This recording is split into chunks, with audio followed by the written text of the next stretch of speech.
Welcome to our performance of the Incredible Westward Movement. This musical will take you back in history to learn how our country expanded as people decided to move west. In the song, Gotta Get a Move On, you'll meet Daniel Boone, a pioneer who wanted to live in the wilderness. Because more settlers were moving to the 13 colonies and they were beginning to get crowded, Daniel blazed the Wilderness Trail into Kentucky.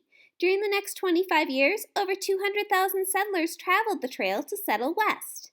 In the song, Let's Go to France, the U.S. wanted to buy New Orleans from France in 1803.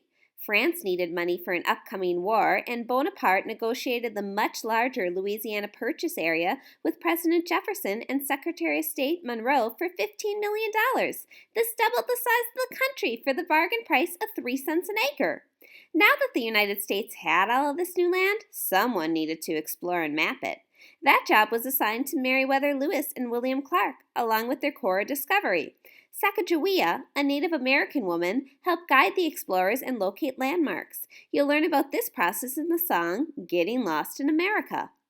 More settlers continued to move to the United States, and they wanted to live in the farming areas of Georgia that were occupied by the members of the Cherokee Nation of the Native Americans. The United States government decided to force the Cherokee to move from the land they had lived on for hundreds of years and walk on a 1,000-mile journey to Oklahoma to resettle in Indian Territory.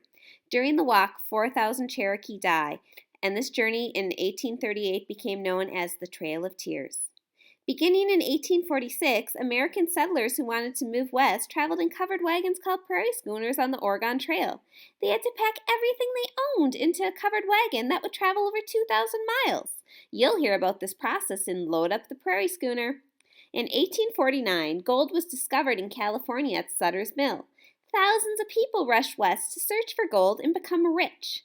These 49ers came to the gold rush not only from the United States, but also from China and Latin America.